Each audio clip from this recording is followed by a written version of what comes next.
Greetings, I'm Governor Mike Pence. You know, it's my honor this year to serve as the Republican nominee for Vice President of the United States with my running mate, Donald Trump. I'm grateful to be able to join you, if only by videotape, but I'm not sure how they introduce me. The introduction I prefer is pretty short. I'm a Christian, a conservative, and a Republican in that order. And really, it's as a fellow believer that I'm particularly honored to be able to address you today.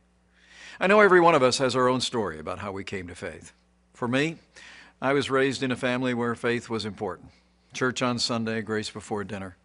But my faith became my own when I made a personal decision to trust Jesus Christ during the spring of my freshman year in college. That night, my heart was literally broken wide, with gratitude and with joy, when I came to realize that what happened on the cross, in some small measure, actually happened for me. And I know all of you in the room share that same passion and that same sense of gratitude for what was done on our behalf.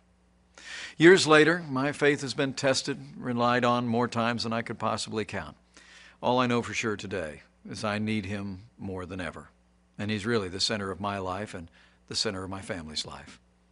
You know, God's love really eclipses our failings, and as always, He's been a source of renewal and strengthening for this nation and for people of faith throughout our history. In these troubled times, I believe we stand at a turning point, when those who cherish faith, those who cherish freedom, those who cherish the sanctity of life and all the liberties enshrined in our Constitution should step forward and heed the call to action.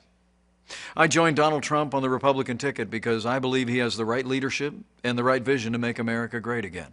President Donald Trump will appoint justices to the Supreme Court who will uphold our Constitution and the rights of the unborn. Donald Trump will also sign into law legislation that will free up the voices of faith all across this country by repealing what's come to be known as the Johnson Amendment. The Johnson Amendment's literally been on the books since the 1950s, and it essentially threatens tax-exempt organizations and churches with losing their tax status if they speak out on important issues facing the nation from the pulpit. Donald Trump and I are both committed to work with renewed Republican majorities in the House and the Senate to repeal the Johnson Amendment once and for all. You know, the truth is that a careful study of American history has shown that the strength of our nation has come from our communities of faith. Throughout our history, it's been the voices of faith that more often than not have driven our nation to a more perfect union.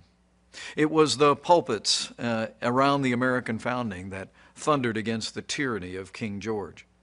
It was the pulpits around America that spoke of the evils of slavery and brought an end to the scourge of slavery in America, even through a great civil conflict. And it was voices of faith and communities of faith that transformed our nation through the civil rights movement in our own lifetime, and we're a better nation for it. The choice today for all of us, though, could not be more clear.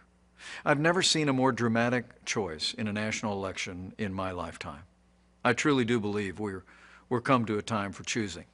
And I think it's a time in the life of our nation when people who cherish life, when people who cherish our liberties, when people who cherish the great traditions that are enshrined in our Constitution should come together and support Donald Trump and our agenda to make America great again.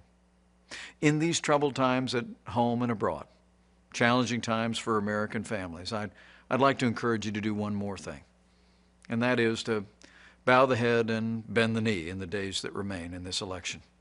Pray for our country. But as you do so, please pray as Lincoln said was his prayer. Not so much that God would be on our side, but that we would be, in his words, on God's side.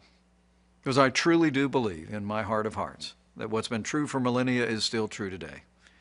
That if his people, who are called by his name, will humble themselves and pray, he'll again do as he's always done throughout the storied history of this nation.